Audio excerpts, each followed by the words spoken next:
आप लोग mobile phone अंदर रख लीजिएगा।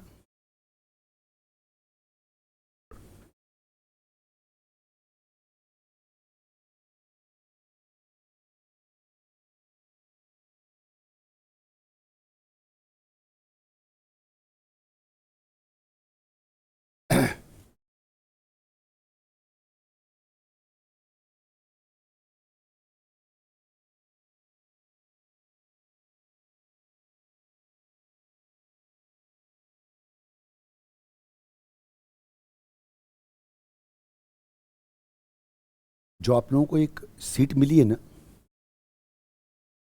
पर किस चीज़ की सीटें देखिए।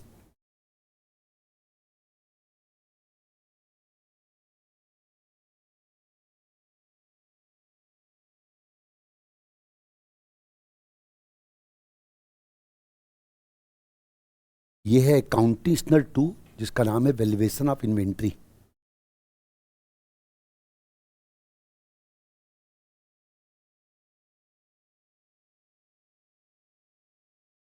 बेटा ये जो सीट आप लोग को मिली है ना, लूज सीट, ये इसलिए मिली है क्योंकि इसको एक बार आप लोग अंदर रख लीजिए, तो बैग के अंदर।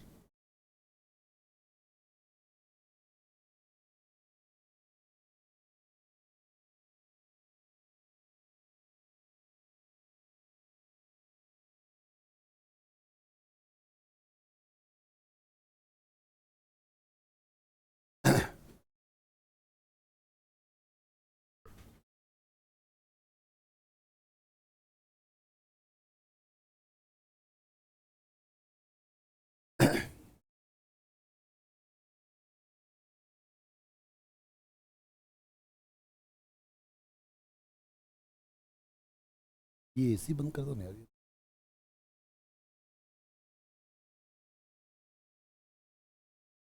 बंद कर दो इसको।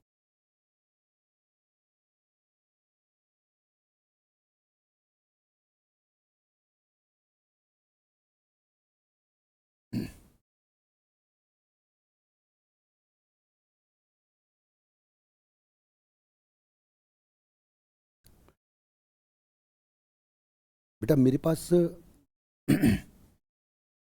एडवांस अकाउंट के 3 वॉल्यूम है बेटा।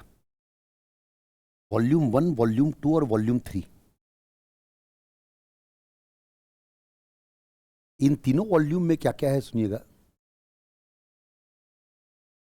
वॉल्यूम 1 में वो 8 चैप्टर हैं, जिसका मैंने आप लोग को कल डिटेल लिखवाया था। वॉल्यूम 2 में पूरे अकाउंटिंग स्टैंडर्ड है।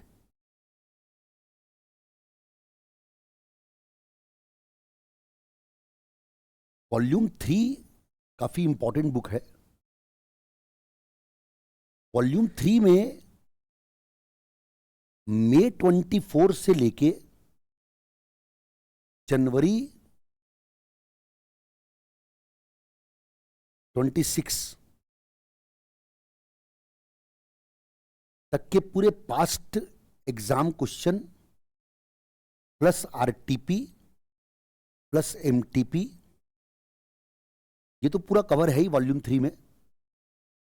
जनवरी 26 इसलिए लिखा क्योंकि जनवरी 26 की रिविजनरी टेस्ट पेपर आ चुकी है, एमटीपी नहीं आया है और एग्जाम तो अभी होना बाकी है। तो आरटीपी आ चुकी है, तो उसकी आरटीपी को भी मैंने मर्ज किया है इसमें। तो प्लस वॉल्यूम 3 में बेटा और एक्स्ट्रा क्वेश्चन भी है, और इसमें ये दोनों का कवरेज है। मतलब ये 8 चैप्टर भी इसमें कवर है और एएस भी इसमें कवर है, एडिशनल क्वेश्चन। इन दोनों में क्या जानते हैं बच्चों, इन दोनों में आप बोल सकते हैं आपका स्टडी मेट का कवरेज है पूरा। मतलब वॉल्यूम 1 और वॉल्यूम 2 बेस वॉल्यूम है, जिसमें आपका पूरा स्टडी मॉड्यूल कवर है और कुछ एडिशनल क्वेश्चन होंगे। पूरा स्टडी मॉड्यूल कवर और कुछ एडिशनल क्वेश्चन, ये है वॉल्यूम 1 वॉल्यूम 2। और वॉल्यूम 3 जो है ना, उसमें जैसा मैंने आपको बताया। तो माय डियर फ्रेंड्स, वॉल्यूम 2 आप लोग का अभी प्रिंटिंग में जा चुका है। वॉल्यूम 2 आप लोग को कल या परसों मिल जाएगा। वॉल्यूम 3 में मैं अभी कुछ अपडेशन करना है, क्योंकि मेरा प्रीवियस अपडेशन हुआ था मई 25 तक का। तो सितंबर 25 की एमटीपी, आरटीपी और पाफ्ट एग्जाम क्वेश्चन प्लस जनवरी 26 की आरटीपी, इसको मेरे को अपडेशन करना है इसमें। तो इसको अपडेशन करने में मेरे को 1-2 दिन टाइम लगेगा, इसलिए आपको 3-4 दिन के अंदर या नेक्स्ट वीक के स्टार्ट में वॉल्यूम 3 मिल जाएगा बेटा। इसीलिए मैंने आप लोग को आज एक लूज सीट दी है AS2 की। AS2 में आज स्टार्ट कर रहा हूं बेटा।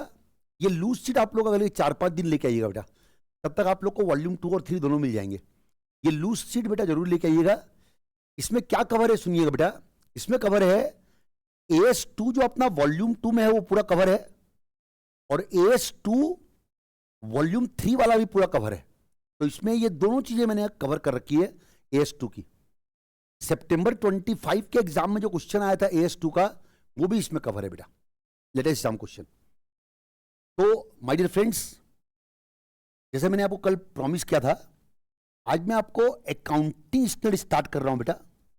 और आज की क्लास का मेरा टॉपिक है AS2 valuation of inventory.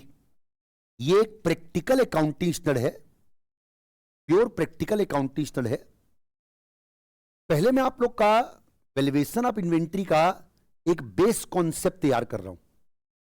Base concept valuation of inventory का क्या है सुनिएगा। सबसे पहले इन्वेंट्री किसको बोलते हैं बेटा। इन्वेंट्री में 3 चीजें आती है। एक आता है रॉ मटेरियल,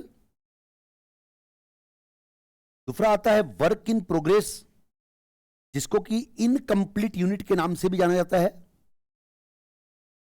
और तीसरा आता है finish goods. So inventory 3 type की होती है बच्चों, raw material, work in progress और finish goods. What is the meaning of the word valuation of inventory. Valuation of inventory का मतलब होता है क्लोजिंग स्टॉक का वैल्यूएशन करना। मतलब आपके पास मान लो 31 मार्च 26 आपका अकाउंटिंग ईयर क्लोज हो रहा है। 31 मार्च 26 को आपके पास 5000 यूनिट रॉ मटेरियल पड़ा हुआ है क्लोजिंग स्टॉक में, आपके पास 4000 यूनिट WIP पड़ा हुआ है, आपके पास 3000 यूनिट फिनिश गुड्स पड़ा है मेरे बच्चों। तो इसको आप लोग वैल्यूएशन कैसे करोगे। रॉ मटेरियल की 5000 यूनिट का वैल्यूएशन कैसे करोगे, WIP की 4000 यूनिट का वैल्यूएशन कैसे करोगे, FG की 3000 यूनिट का वैल्यूएशन कैसे करोगे, इसको बैलेंस शीट में किस वैल्यू पे दिखाओगे, ये आपको AS2 में समझाया गया है। So what is the valuation norm. Valuation norm prudent concept पे टिका हुआ है बेटा। प्रूडेंट कंसेप्ट क्या बोलता है बेटा।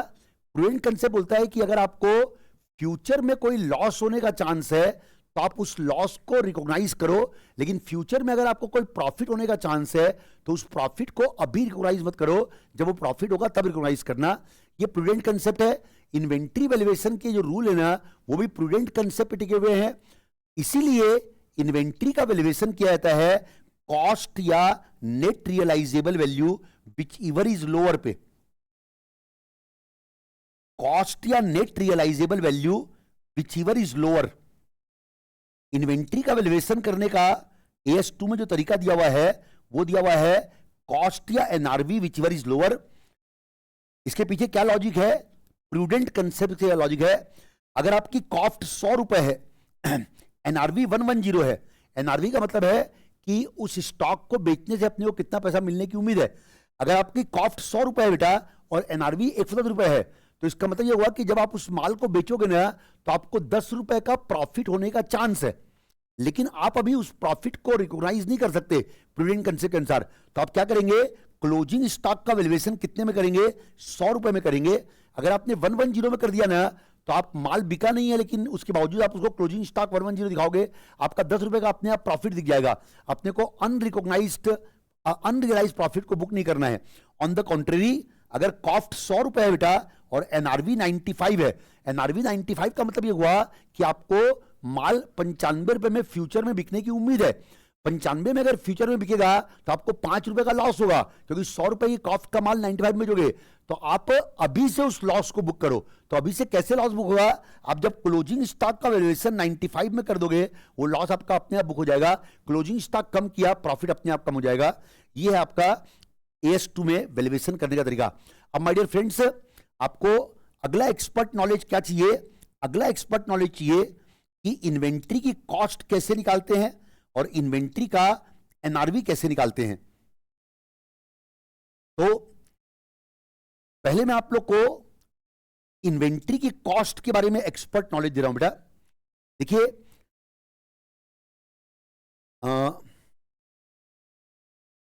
कॉस्ट निकालने के लिए अकाउंटिंग स्टैंडर्ड 2 क्या बोलता है कि कॉस्ट में 3 चीजें इंक्लूड होंगी।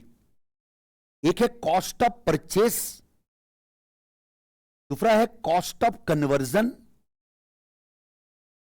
और तीसरा है cost necessarily to be incurred. Cost necessarily to be incurred to bring the inventory, इसको आप लोग को याद करना चाहिए, to bring the inventory to their present location and condition, to bring the inventory to their present location and condition, present location and condition। तो ये 3 चीजों को कॉस्ट में इंक्लूड किया गया है मेरे बच्चों। पहला है कॉस्ट ऑफ परचेस, दूसरा है कॉस्ट ऑफ कन्वर्जन, तीसरा है cost necessarily to be incurred to bring the inventory to their present location and condition. आप लोग कुछ नोट डाउन मत कीजिएगा, क्योंकि एक बार आप लोग पहले बेस कॉन्सेप्ट समझ लीजिए। जो मैं आपको सीट दिया हूं उसमें ये सब लिखा हुआ है, तो जरूरी चीजें होंगी वो मैं आपको लिखवा दूंगा बेटा, लेकिन आप लोग नोट डाउन की तरफ फोकस मत कीजिए बेटा, बल्कि समझने की तरफ फोकस कीजिए। तो माय डियर फ्रेंड्स, एक बार अभी तक का रिवीजन करवा देता हूं। सबसे पहले अपन लोग आज की क्लास में AS2 पढ़ रहे हैं, जिसका नाम है वैल्यूएशन ऑफ इन्वेंट्री। इन्वेंट्री में 3 चीजें आती है, raw material, work in progress या इनकम्प्लीट यूनिट और फिनिश स्टॉक। वैल्यूएशन का मतलब है क्लोजिंग स्टॉक का वैल्यूएशन करना, बैलेंस शीट में इन्वेंट्री को कितने रुपए दिखाएंगे वो डिवाइड करना। वैल्यूएशन करने का बेसिक नॉर्म है प्रूडेंट कंसेप्ट, अगर लॉस होने का चांस है लॉस बुक करो। इसीलिए इन्वेंट्री का वैल्यूएशन होता है कॉस्ट या एनआरवी विचएवर इज लोअर पे। कॉस्ट में क्या क्या आता है? कॉस्ट में 3 चीजें आती हैं, यही सब AS2 में दिया हुआ है बेटा। कॉस्ट में 3 चीजें आती हैं, पहला कॉस्ट ऑफ परचेस, दूसरा कॉस्ट ऑफ कन्वर्जन, तीसरा cost necessarily to be incurred to bring the inventory to their present location and condition. मतलब ऐसी कॉस्ट जो इन्वेंट्री को उसकी प्रेजेंट लोकेशन एंड कंडीशन आने के लिए अनिवार्य कॉस्ट हो। अब मैं आता हूं इन तीनों कॉस्ट का डिटेलिंग देने में। सबसे पहले है cost of purchase. Basically cost of purchase में जो आपकी परचेस प्राइस है वो आएगी, जो आपका फ्रेट इनवॉल्व लगा है वो भी कॉस्ट ऑफ परचेज में ही आता है। अगर परचेज के समय कोई टैक्स लगा होगा तो वो टैक्स भी कॉस्ट ऑफ परचेज में आता है। For example GST. तो जीएसटी जब आप कोई माल परचेस करते हैं तो परचेस के समय जीएसटी आपको पे करना पड़ता है, तो जीएसटी भी कॉस्ट ऑफ परचेज में आता है। मगर इसका एक बहुत ही इंपॉर्टेंट एक्सेप्शन है बच्चों, और वो इंपॉर्टेंट एक्सेप्शन है अगर अपने को कोई टैक्स अपन ने पे किया और उसके अगेंस्ट में अगर अपने को कोई इनपुट क्रेडिट मिल जाएगा या अगर अपने को उसके अगेंस्ट में कोई रिफंड मिल जाएगा तो उस टैक्स को कॉस्ट का फॉर्मिंग पार्ट नहीं माना जाता है। तो बच्चों जीएसटी या टैक्स को but if input credit is available, input credit is available या रिफंड अगर मिल जाएगा, रिफंडेबल होगा अगर वो टैक्स फ्यूचर में, तो उस केस में उसको कॉस्ट में इंक्लूड नहीं करते हैं। बेटा इनपुट क्रेडिट किसको बोलते हैं, रिफंडेबल कब होता है, ये आप लोग जीएसटी क्लास में सीखेंगे। नॉर्मली जीएसटी अपन अगर कोई परचेज में पे करते हैं ना और अपन फिनिश गुड्स बना के उसी माल को बेचते हैं ना, तो पहले आपने जो परचेज के समय जीएसटी पे किया है ना, फिनिश गुड्स में जो आप जीएसटी कलेक्ट करोगे उसमें आप पहले जो जीएसटी पे कर चुके हो उसको एडजस्ट करके बाकी जीएसटी आपको डिपार्टमेंट को जमा करना पड़ता है, तो उसको बोलते हैं इनपुट क्रेडिट मिल जाना। मान लो मैंने 100 रुपए का माल परचेस किया, 5 रुपए जीएसटी पे किया, अब उसी माल को मैं 150 रुपए में वापस बेच रहा हूं, 150 रुपए मेरा जीएसटी मान लो 7 रुपए लगा, तो 7 रुपए का जीएसटी मेरे को जमा नहीं करना पड़ेगा, जो 5 रुपए मैंने पहले पे कर दिया है ना, उसको एडजस्ट करके बाकी 2 रुपए का जीएसटी ही मेरे को जमा करना पड़ेगा। उसको बोलते हैं इनपुट क्रेडिट मिलना। यानी टैक्स के बारे में आपका कॉन्सेप्ट क्या बन जाना चाहिए बच्चों? टैक्स के बारे में आपका कॉन्सेप्ट बन जाना चाहिए कि टैक्स को कॉस्ट ऑफ परचेज में तब इंक्लूड करते हैं जब वो टैक्स अपन लोगों ने परचेज के समय पे किया हो, लेकिन अगर उसका इनपुट क्रेडिट मिल जाएगा तो वो कॉस्ट में इंक्लूड नहीं किया जाएगा। फोर्थ पॉइंट है, अगर अपने को कोई ट्रेड डिस्काउंट मिला हो, अगर अपने को कोई वॉल्यूम डिस्काउंट मिला हो, अगर अपने को कोई रिबेट मिला हो, तो इन सबको कॉस्ट ऑफ परचेज निकालते समय माइनस कर दिया जाता है। लेकिन ध्यान रखेंगे बेटा कि अपन लोग कैश डिस्काउंट को माइनस नहीं करते हैं, कैश डिस्काउंट को माइनस नहीं करते हैं। कैश डिस्काउंट अलग चला गया। कैश डिस्काउंट और ट्रेड डिस्काउंट में क्या फर्क है? ट्रेड डिस्काउंट का मतलब होता है आपने माल खरीदा, आपको डिस्काउंट मिल गया। कैश डिस्काउंट का मतलब होता है अर्ली पेमेंट करने के बदले डिस्काउंट मिलना। कैश डिस्काउंट कंडीशनल होता है, ट्रेड डिस्काउंट अनकंडीशनल होता है। कैश डिस्काउंट तब मिलेगा जैसे सप्लायर ने बोल दिया भैया 30 दिन के अंदर पेमेंट कर देगा, मैं तेरे को 2% डिस्काउंट दूंगा, उसको कैश डिस्काउंट बोलेंगे। कैश डिस्काउंट को कॉस्ट ऑफ परचेज में से माइनस नहीं किया था। सो कॉस्ट ऑफ परचेज में क्या क्या आएगा? परचेज प्राइस आएगा, फ्रेट इनवार्ड वगैरह आएंगे, टैक्सेज आएंगे। This part is very important. जितने भी टाइप के टैक्स अपन पे करते हैं ना, सब आते हैं, लेकिन जिस टैक्स को बाद में रिफंडेबल हो जाएगा, जिस टैक्स का अपने को बाद में इनपुट क्रेडिट मिल जाएगा, वो टैक्स जो है वो कॉस्ट ऑफ परचेज में नहीं आता है। इसके अलावा अगर अपने को परचेज करते समय कोई भी डिस्काउंट मिला होगा, कोई भी रिबेट मिला होगा, उसको परचेज प्राइस माइनस करेंगे एक्सेप्ट कैश डिस्काउंट। अब मैं आता हूं कॉस्ट ऑफ कन्वर्जन में। So what is cost of conversion?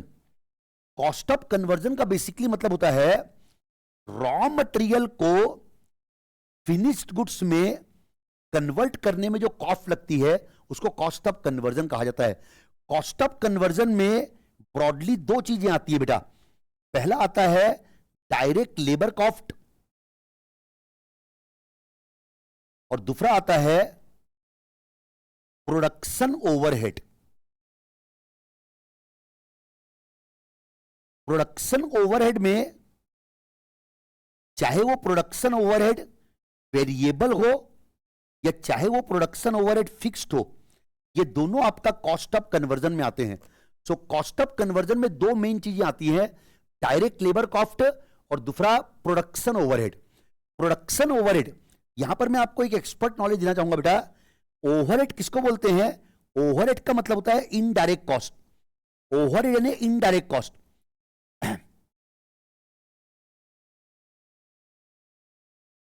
Overhead 3 type के हो सकते हैं बेटा।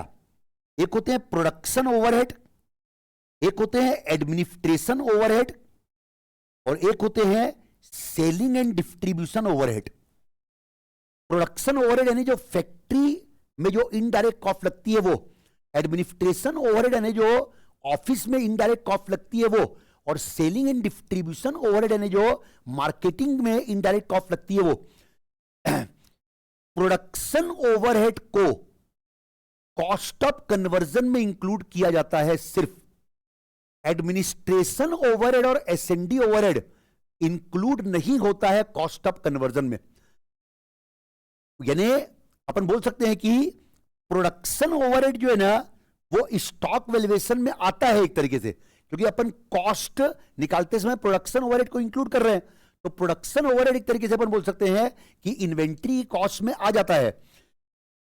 क्या एडमिनिस्ट्रेशन ओवरहेड और सेलिंग एंड डिस्ट्रीब्यूशन ओवरहेड भी इन्वेंट्री की कॉस्ट में लेते हैं क्या? तो इसका जवाब होगा बेटा सेलिंग एंड डिस्ट्रीब्यूशन ओवरहेड कभी भी इन्वेंट्री की कॉस्ट में नहीं आता। सेलिंग एंड डिस्ट्रीब्यूशन ओवरहेड कभी भी इन्वेंट्री की कॉस्ट में नहीं आता। आप लॉजिक सोच सकते हो, इन्वेंट्री किसको बोलते हैं? अनसोल्ड माल को। सेलिंग एंड डिस्ट्रीब्यूशन ओवरहेड किसमें लगता है? सोल्ड माल में। जो अनसोल्ड माल है उसमें वो खर्चा लगा ही नहीं है। सेलिंग एंड डिस्ट्रीब्यूशन ओवरहेड है जो माल आपका बिक चुका है उसमें जो खर्चा लगा, जो अनसोल्ड माल है उसमें एसएनडी ओवरहेड लगा ही नहीं है, तो आप लॉजिकल वे में अगर बोलेंगे तो उसकी वैल्यूएशन में आप एसएनडी ओवरहेड को इंक्लूड करोगे, वो इलॉजिकल हो जाएगा। सवाल है एडमिनिस्ट्रेशन ओवरहेड। एडमिनिस्ट्रेशन ओवरहेड है ऑफिस के खर्चे। क्या एडमिनिस्ट्रेशन ओवरहेड को इन्वेंट्री के कॉस्ट निकालते समय इंक्लूड करते हैं कि नहीं करते हैं? इसका जवाब होगा बच्चों, एडमिनिस्ट्रेशन ओवरहेड कभी भी कॉस्ट ऑफ कन्वर्जन में तो आता ही नहीं है, क्योंकि कॉस्ट ऑफ कन्वर्जन में सिर्फ कौन सा ओवरहेड लिया गया है? प्रोडक्शन ओवरहेड लिया गया है। एडमिनिस्ट्रेशन ओवरहेड जो है ना बेटा, वो लास्ट वाली कॉस्ट में आ भी सकता है और नहीं भी आ सकता है। लास्ट वाली कॉस्ट कौन सी है? Cost necessarily to be incurred to bring the inventory to their present location and condition. इसमें एडमिनिस्ट्रेशन ओवरहेड आ भी सकता है और नहीं भी आ सकता है। तो एडमिनिस्ट्रेशन ओवरहेड को मैं यहां पर लिखना चाहूंगा बेटा, एडमिनिस्ट्रेशन ओवरहेड का शॉर्ट फॉर्म है एओएच। एओएच यहां पर आ भी सकता है, एओएच यहां पर नहीं भी आ सकता है। इसका मतलब क्या हुआ? एक्सपर्ट नॉलेज क्या है आप लोग का? ओवरहेड किसको बोलते हैं? इनडायरेक्ट कॉस्ट को बोलते हैं। दो टाइप की कॉस्ट होती है, डायरेक्ट कॉस्ट और indirect cost. Raw material cost और डायरेक्ट लेबर कॉस्ट को डायरेक्ट कॉस्ट बोलते हैं, बाकी जो खर्चे लगते हैं सबको इनडायरेक्ट कॉस्ट बोलते हैं। इनडायरेक्ट कॉस्ट को ओवरहेड कहा जाता है। ओवरहेड तीन टाइप के हो सकते हैं, एक प्रोडक्शन ओवरहेड, एक एडमिनिस्ट्रेशन ओवरहेड, एक सेलिंग एंड डिस्ट्रीब्यूशन ओवरहेड। क्या इन्वेंट्री की कॉस्ट निकालते समय इसमें से तीनों में से किसी को इंक्लूड करते हैं क्या? आंसर होगा प्रोडक्शन ओवरहेड को, चाहे वो वेरिएबल हो चाहे फिक्स्ड हो, वेरिएबल प्रोडक्शन ओवरहेड हो चाहे फिक्स प्रोडक्शन ओवरहेड हो, दोनों का अपन लोग AS2 के अनुसार किसमें इंक्लूड किया गया है? कॉस्ट ऑफ कन्वर्जन में। और कॉस्ट ऑफ कन्वर्जन में इंक्लूड किया गया मतलब वो कॉस्ट में आ गया, क्योंकि कॉस्ट में इन तीनों चीजों का सम टोटल आता है। कॉस्ट में आता है cost of purchase, cost of conversion, other cost necessarily to be incurred to bring the inventory to their present location. इन तीनों का सम आता है कॉस्ट में। तो कॉस्ट में कॉस्ट ऑफ कन्वर्जन भी आता है, और कॉस्ट ऑफ कन्वर्जन में दो चीजें आती है बेटा, एक डायरेक्ट लेबर कॉस्ट आता है और एक प्रोडक्शन ओवरहेड आते हैं। इन दोनों को कॉस्ट ऑफ कन्वर्जन में शामिल किया गया है। प्रोडक्शन ओवरहेड में चाहे वेरिएबल या फिक्स हो, लेकिन एडमिनिस्ट्रेशन ओवरहेड और selling and distribution overhead cost of conversion में नहीं आते। सेलिंग एंड डिस्ट्रीब्यूशन ओवरहेड को तो कॉस्ट में इंक्लूड ही नहीं करते हैं। इनफैक्ट अकाउंटिंग स्टैंडर्ड 2 में एक्सक्लूजन फ्रॉम कॉस्ट का भी एक कॉन्सेप्ट है, exclusion from cost. My dear friends, कुछ ऐसी कॉस्ट हैं जिनको अकाउंटिंग स्टैंडर्ड 2 बोलता है कि कॉस्ट में इंक्लूड नहीं किया जाएगा। ऐसी कौन कौन सी कॉस्ट है आपको मैं एक्सप्लेन कर रहा हूं बेटा। पहली कॉस्ट है interest cost, unless inventory is a qualifying asset. Unless inventory is a qualifying asset. दूसरा है सेलिंग एंड डिस्ट्रीब्यूशन ओवरहेड।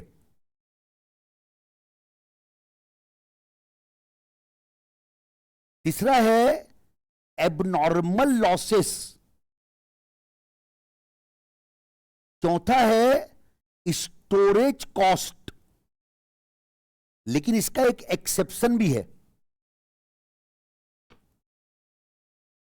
पांचवा है एडमिनिस्ट्रेशन ओवरहेड, लेकिन इसका भी एक एक्सेप्शन है।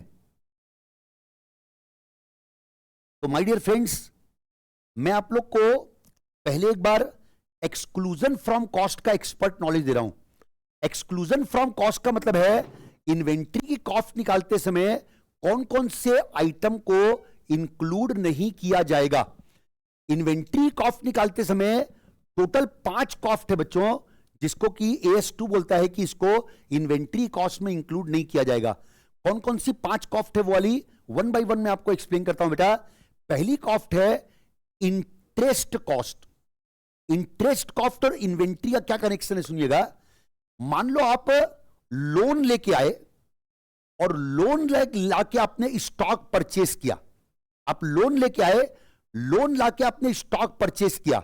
अब लोन में आपकी जो इंटरेस्ट की कॉस्ट लग रही है, क्या उसको आप इन्वेंट्री की कॉस्ट में इंक्लूड कर सकते हो इस लॉजिक पे कि भैया ये लोन का जो हमारा इंटरेस्ट लग रहा है ये तो इन्वेंट्री की वजह से लग रहा है, हम इन्वेंट्री परचेस किए उसके हमने लोन लिया, लोन का जो इंटरेस्ट है उसको हमको इन्वेंट्री कॉस्ट में जोड़ना चाहिए। सवाल है क्या लोन के इंटरेस्ट को अपन लोग इन्वेंट्री कॉस्ट में जोड़ सकते हैं? इसका जवाब होगा बेटा अकाउंटिंग स्टैंडर्ड 2 के अनुसार इंटरेस्ट कॉस्ट को इन्वेंट्री कॉस्ट में से एक्सक्लूड किया गया है। एक्सक्लूड करने का मतलब है इंटरेस्ट कॉस्ट को आप इन्वेंट्री कॉस्ट में इंक्लूड नहीं कर सकते, मगर इसका एक इंपॉर्टेंट एक्सेप्शन है बच्चों, और वो एक्सेप्शन है unless inventory is a qualifying asset. ये नया वर्ड आप लोग के लिए, qualifying asset, qualifying QUALIFY, qualifying asset. My dear friends, qualifying asset क्या होता है मैं आपको अब ये एक्सप्लेन कर रहा हूं।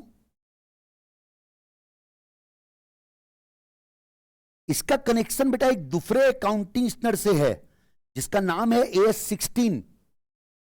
AS16 का नाम है बोरोइंग कॉस्ट। AS16 का नाम है borrowing cost.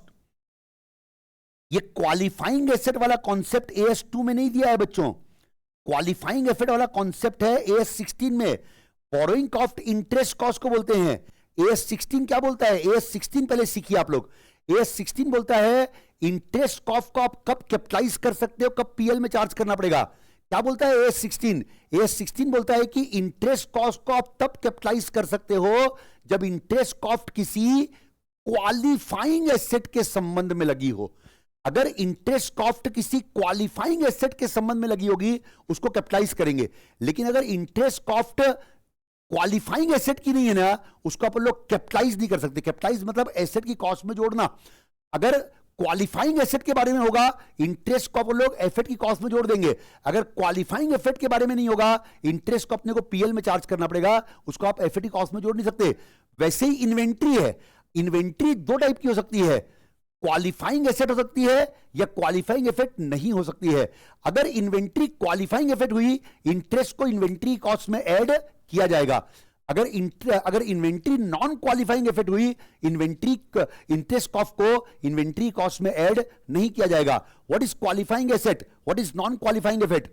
Maximum inventory non qualifying asset होती है बेटा। कुछ रेयर इंडस्ट्रीज में इन्वेंट्री क्वालिफाइंग एसेट होती है, maximum inventory non qualifying asset होती है। इसलिए मोस्ट ऑफ द केसेस में इंटरेस्ट को अपन लोग इन्वेंट्री कॉस्ट में इंक्लूड नहीं कर सकते। कुछ बहुत खास इंडस्ट्रीज हैं जहां पर इन्वेंट्री क्वालिफाइंग एसेट होती है। क्वालिफाइंग एसेट किसको बोलते हैं? अकाउंटिंग स्टैंडर्ड 16 के अनुसार क्वालिफाइंग एसेट की डेफिनेशन है बच्चों, क्वालिफाइंग एसेट यानी any asset that takes substantial period of time. Substantial period of time की डेफिनेशन है मोर देन और equal to 12 month. Substantial period of time for getting ready for its intended use और sale, for its intended use और sale. What is a qualifying asset? आप AS16 तैयार कर रहे हैं बेटा अभी। क्वालिफाइंग एसेट किसको बोलते हैं? कोई भी ऐसी एसेट जिसको यूजेबल या सेलेबल बनाने में लंबा समय लगता हो।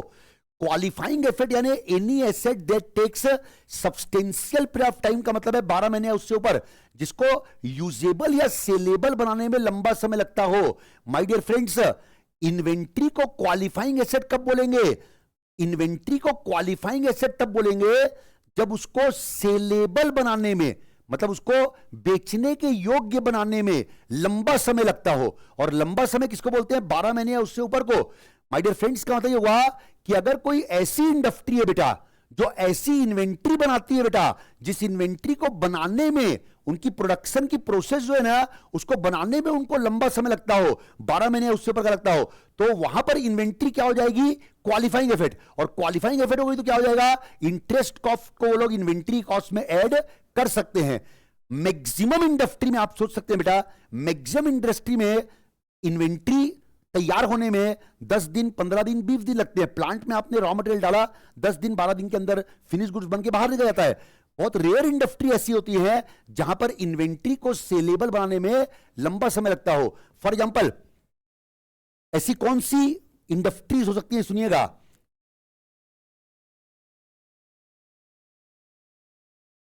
लिकर, टिम्बर,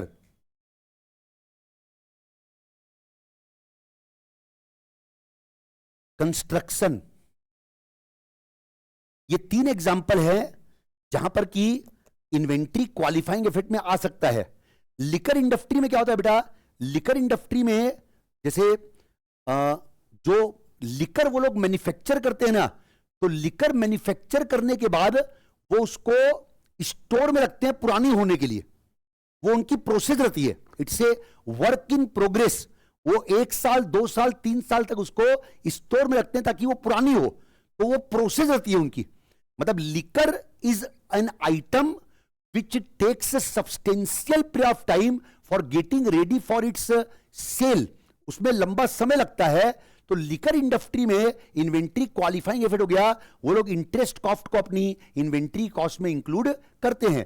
टिम्बर इंडस्ट्री जो प्लांटेशन है, नॉट एग्जैक्टली टिम्बर, जो टिम्बर की ट्रेडिंग करते हैं उसकी बात नहीं कर रहा हूं बेटा, मैं बात कर रहा हूं प्लांटेशन इंडस्ट्री की। प्लांटेशन इंडस्ट्री किसको बोलते हैं, जो कि जिनका काम है पेड़ उगा के बेचना, वो उनका काम रहता है प्लांटेशन करना और प्लांटेशन की सेल करते हैं। प्लांटेशन उनके लिए इन्वेंट्री है, 10-10 साल लगते हैं प्लांटेशन होने में, लेकिन वो उनके लिए इन्वेंट्री है, वो उसी को बेचते हैं। तो उनके लिए भी इन्वेंट्री क्वालिफाइंग इफेक्ट है, क्योंकि उसको 10-10 साल लगते हैं प्लांटेशन में। कंस्ट्रक्शन कंपनीज, जो ये रियल एस्टेट कंपनियां रहती हैं, जो हाउसिंग प्रोजेक्ट वगैरह तैयार करती हैं, उनके लिए हाउसिंग प्रोजेक्ट खुद इन्वेंट्री है, इन्वेंट्री है उनके लिए वो फिक्स्ड या पीपी नहीं है, उनके लिए इन्वेंट्री है। उनका तो काम है बंगलो या प्लॉट वगैरह बना के या लैंड फ्लैट बना के बेचना। तो कंस्ट्रक्शन इंडस्ट्री में भी उनको लंबा समय लगता है। इस टाइप की इंडस्ट्री में इन्वेंट्री क्वालिफाइंग इफेक्ट रहती है, वो लोग इंटरेस्ट कॉस्ट को अपनी कॉस्ट के वैल्यूएशन में इंक्लूड करते हैं। अदरवाइज इन जनरल AS2 के अनुसार इंटरेस्ट कॉस्ट को इन्वेंट्री कॉस्ट में एक्सक्लूड किया जाता है। कंक्लूजन क्या निकला, समरी क्या निकली, मैं आप लोग को अभी क्या पढ़ा रहा हूं बेटा, मैं आपको अभी ये पढ़ा रहा हूं, एक बार समराइज कर दे रहा हूं बेटा, ताकि आगे के लिए आपका बेस बन जाए। मैं आपको अभी पढ़ा रहा हूं एक बार समरी। आप लोग अभी पढ़ रहे हैं आज की क्लास में अकाउंटिंग स्टैंडर्ड 2 जिसका नाम है valuation of inventory. Valuation of inventory में 3 चीजें आती हैं, रॉ मटेरियल, WIP और फिनिश गुड्स। वैल्यूएशन का मतलब है क्लोजिंग स्टॉक का वैल्यूएशन करना। बैलेंस शीट में अपन लोग इन्वेंट्री को कितने रुपए दिखाएंगे, वो है वैल्यूएशन वर्ड का मीनिंग। एग्जांपल के तौर पे मान लो एक कंपनी के पास 5000 यूनिट रॉ मटेरियल है, 4000 यूनिट WIP है और 3000 यूनिट फिनिश गुड्स है। तो ये अपने स्टॉक का वैल्यूएशन कैसे करेगी, ये 5000 यूनिट का वैल्यूएशन कैसे करेगी, ये 4000 का वैल्यूएशन कैसे करेगी, ये 3000 का वैल्यूएशन कैसे करेगी, ये आपको अकाउंटिंग स्टैंडर्ड 2 में समझाया गया है। अब स्टॉक का वैल्यूएशन प्रूडेंट कंसेप्ट के बेस पे है। प्रूडेंट कंसेप्ट बोलता है प्रॉफिट होने का चांस है अभी बुक मत करो, जब होगा तब बुक करना। लॉस होने का चांस है अभी से बुक कर लो। ऑन दिस प्रीमाइसेस स्टॉक का वैल्यूएशन कॉस्ट या NRV विचवेयर इज लोअर पे होता है। कॉस्ट या NRV विचवेयर इज लोअर। अब मैं आप लोग को 2 एक्सपर्ट नॉलेज देने जा रहा हूं। पहला मैं आपको अभी फिलहाल कॉस्ट का एक्सपर्ट नॉलेज दे रहा हूं, फिर मैं आपको NRV का एक्सपर्ट नॉलेज दूंगा। कॉस्ट, सबसे पहले अपन बात करते हैं कॉस्ट की। इन्वेंट्री की कॉस्ट में क्या क्या आता है, according to AS2 inventory cost में 3 चीजें आती हैं, cost of purchase, cost of conversion, cost necessarily to be incurred to bring the inventory to their present location and condition. Cost of purchase में क्या क्या आता है, कॉस्ट ऑफ परचेज में परचेज प्राइस आएगा, कॉस्ट ऑफ परचेज में freight inward आएगा, cost of purchase में ऐसे टैक्सेस आएंगे जो आपने परचेज में पे किए हैं। लेकिन वेरी इंपॉर्टेंट नॉलेज, अगर कोई टैक्स के अगेंस्ट में बाद में आपको इनपुट टैक्स क्रेडिट मिल जाएगा या कोई टैक्स अगर बाद में रिफंडेबल हो जाता है, वो कॉस्ट ऑफ परचेज का फॉर्मिंग पार्ट नहीं बनेगा। इसके अलावा कॉस्ट ऑफ परचेज में से एक चीज को माइनस भी करते हैं। किसको माइनस करते हैं, ट्रेड डिस्काउंट को माइनस करते हैं, वॉल्यूम रिबेट वगैरह माइनस करते हैं, लेकिन कैश डिस्काउंट को माइनस नहीं करते। कोई भी एफर डिस्काउंट जो कंडीशनल हो उसको माइनस नहीं करते। कोई भी एफर डिस्काउंट जो अनकंडीशनल हो, जो सिर्फ इसलिए मिला है क्योंकि आप हमारे से माल खरीद रहे हो, उसको बोलते हैं अनकंडीशनल। अगर और कोई कंडीशन लगा दी जाए वो कैश डिस्काउंट कैटेगरी में आ गया, उसको माइनस नहीं करेंगे। नेक्स्ट है cost of conversion. Cost of conversion का बेसिकली मतलब क्या होता है, रॉ मटेरियल को फिनिश गुड्स में कन्वर्ट करने की कॉस्ट। यहां पर दो कॉस्ट लगती है, एक डायरेक्ट लेबर कॉस्ट लगती है, एक प्रोडक्शन ओवरहेड लगते हैं। प्रोडक्शन ओवरहेड दो टाइप के हो सकते हैं, वेरिएबल और फिक्स्ड। चाहे वेरिएबल हो चाहे फिक्स्ड हो। वेरिएबल यानी जो प्रोपोर्शनेटली आउटपुट के प्रोपोर्शन में वेरी करते हो, फिक्स्ड यानी जो आउटपुट के प्रोपोर्शन में वेरी नहीं करते हैं। चाहे वेरिएबल प्रोडक्शन ओवरहेड हो चाहे फिक्स्ड प्रोडक्शन ओवरहेड हो, दोनों इंक्लूड होंगे। इसके बाद मैं आपको ओवरहेड का एक एक्सपर्ट नॉलेज दे रहा था बच्चों।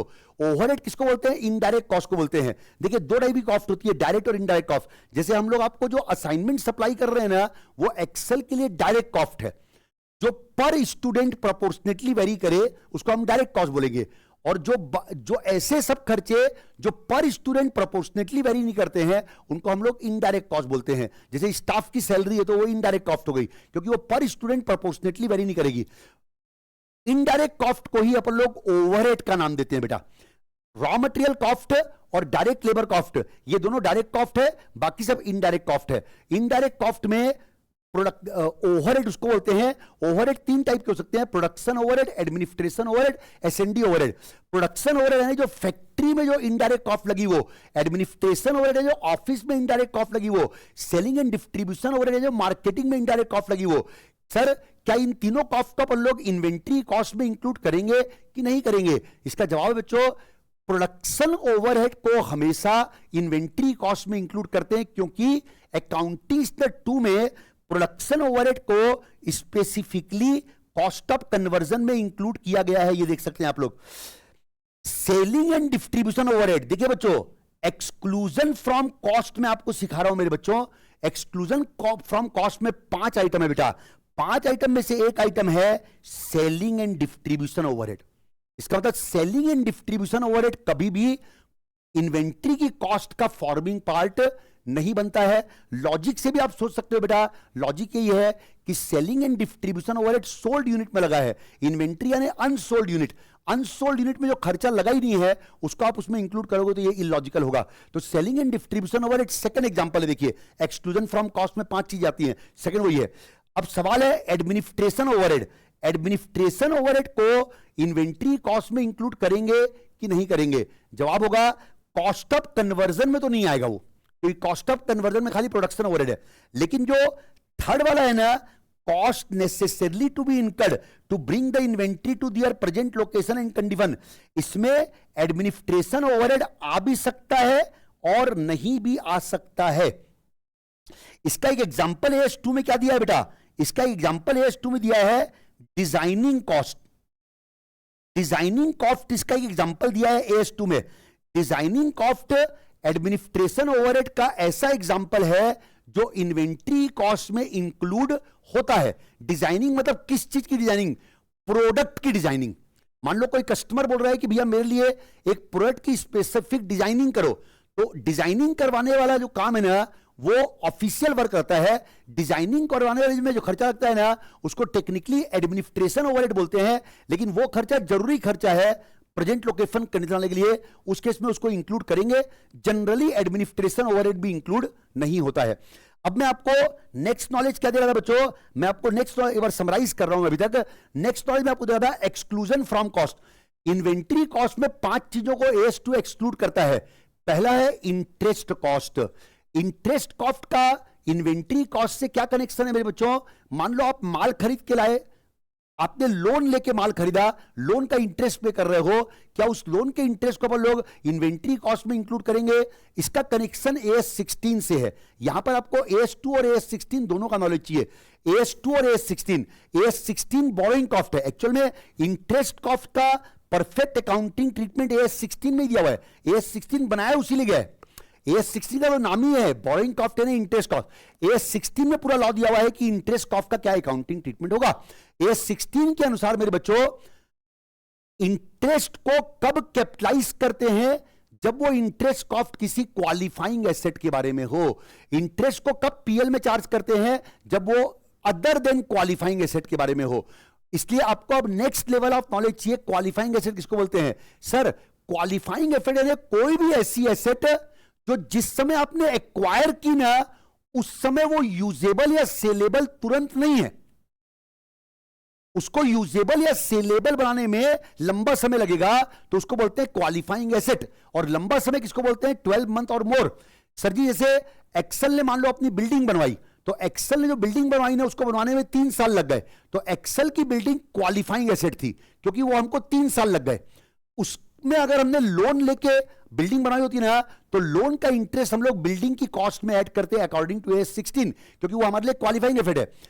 ऑन द कॉन्ट्ररी, मान लीजिए मैंने आज एक फ्लैट परचेस कर लिया, अब फ्लैट मेरे को तैयार मिला है, तो फ्लैट परचेस किया ना, तो फ्लैट क्वालिफाइंग एसेट में नहीं आएगा क्योंकि मेरे लिए वो तुरंत यूजेबल है, तो तुरंत यूजेबल है तो वो क्वालिफाइंग एसेट में नहीं आएगा। अगर मैंने वो लोन लेके फ्लैट परचेस किया होगा ना, मैं उस लोन के इंटरेस्ट को फ्लैट की कॉस्ट में ऐड नहीं कर सकता।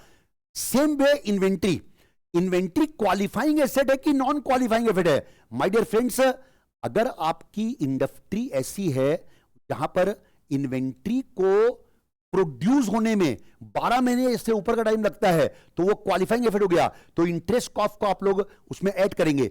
लेकिन अगर आपकी इन्वेंट्री ऐसी है जो कि 12 महीने से कम समय लेती है, मैक्सिमम इंडस्ट्री में इन्वेंट्री को सेलेबल बनाने में 1 महीना, 15 दिन, 20 दिन, 25 दिन लगती है, तो मैक्सिमम इंडस्ट्री में इसीलिए कहा जाता है इन्वेंट्री क्या है? नॉन क्वालिफाइंग एसेट है। मैक्सिमम इंडस्ट्री में इन्वेंट्री कॉस्ट का फॉर्मिंग पार्ट नहीं होता है। कुछ रेयर इंडस्ट्री जैसे लिकर इंडस्ट्री मैंने आपको बोला, प्लांटेशन इंडस्ट्री बोला, कंस्ट्रक्शन इंडस्ट्री बोला, इन इंडस्ट्रीज में इन्वेंट्री को सेलेबल बनाने में लंबा समय लगता है। इन इंडस्ट्री में आप इन्वेंट्री को क्वालिफाइंग एसेट बोल के इंटरेस्ट कैपिटलाइज कर सकते हो। और कौन कौन सी कॉस्ट को एक्सक्लूड किया गया है, थोड़ा मैं आपको आगे बढ़ाता हूं। सेकेंड कॉस्ट जिसको इन्वेंट्री कॉस्ट से एक्सक्लूड किया गया है वो है सेलिंग एंड डिस्ट्रीब्यूशन कॉस्ट। तीसरी कॉस्ट है बेटा एबनॉर्मल लॉसेस। इसका थोड़ा आप लोग एक्सपर्ट नॉलेज लीजिएगा एबनॉर्मल लॉसेस का। नॉर्मल लॉसेस को इन्वेंट्री की कॉस्ट में इंक्लूड करते हैं, एबनॉर्मल लॉसेस को इन्वेंट्री कॉस्ट से एक्सक्लूड करते हैं। बेसिक कॉन्सेप्ट यह है कि नॉर्मल लॉस को इन्वेंट्री की कॉस्ट में इंक्लूड करते हैं, included in cost of inventory. Abnormal losses को पीएल अकाउंट में चार्ज करते हैं, इन्वेंट्री कॉस्ट में इंक्लूड नहीं करते हैं। सर जी एक एग्जांपल समझिएगा, नॉर्मल लॉस और एबनॉर्मल लॉस को एक एग्जांपल समझिएगा। थोड़ा स्क्रीन देखिएगा बेटा, स्क्रीन में इसलिए देखिएगा क्योंकि आपका टीचर जो लिख रहा है ना उसको देखेंगे तो आपके दिमाग में थोड़ा बैठेगा कि आपको स्क्रीन देखना चाहिए। मैं अभी आपको नॉर्मल लॉस एबनॉर्मल लॉस का एक्सपर्ट नॉलेज दे रहा हूं।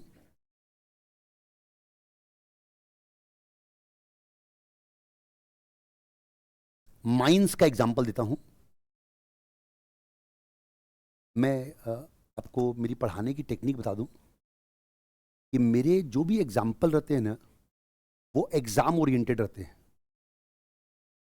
यानी मैं आपको माइंड का एग्जाम्पल दे रहा हूं ना, मतलब इसके क्वेश्चन अपनी सीट में है, तो ये हाइपोथेटिकल एग्जाम्पल्स नॉर्मली मैं देता नहीं हूं बेटा, है ना, एग्जाम ओरिएंटेड। तो माइंड का एग्जाम्पल दे रहा हूं मैं आप लोग को। रायगढ़ जो है ना बेटा, रायगढ़ के आसपास काफी सारी माइंस हैं, और रायपुर की जो पार्टियां है ना, रायपुर के जो उद्योगपति है ना, वो रायगढ़ की माइन से कोल मंगवाते हैं। नॉर्मल एबनॉर्मल लॉस का ट्रीटमेंट एक्सप्लेन कर रहा हूं। तो रायपुर वाली इंडस्ट्रीज जो हैं वो रायगढ़ की कोल माइन से कोयला मंगवाती हैं अपने पर्पस के लिए। अब मान लीजिए कि रायपुर की एक पार्टी ने 1000 टन कोल रायगढ़ से मंगवाया, और इसकी मान लो टोटल कॉस्ट आ गई 10 लाख रुपए। कॉस्ट का मतलब है कॉस्ट ऑफ परचेस। तो 10 लाख रुपए कॉस्ट आ गई 1000 टन कोल की। अब बेटा वहां से जो भी ट्रक्स वगैरह हैं उसमें कोयला आएगा, तो मान लीजिए रायपुर तक पहुंचते पहुंचते 1000 टन कोयला यहां नहीं पहुंचा, क्योंकि कोयला रास्ते में गिर भी जाता है। तो यहां तक पहुंचते पहुंचते मान लीजिए 970 टन कोयला यहां पहुंचा, रिसीव्ड बोल सकते हैं इसको। इसमें से 950 टन कोल कंज्यूम हो गया, बाकी 20 टन कोल क्लोजिंग स्टॉक में है। जरा अपना कैलकुलेटर निकालना बेटा, कैलकुलेटर नहीं लाए हैं तो बेटा लाया कीजिएगा कल से।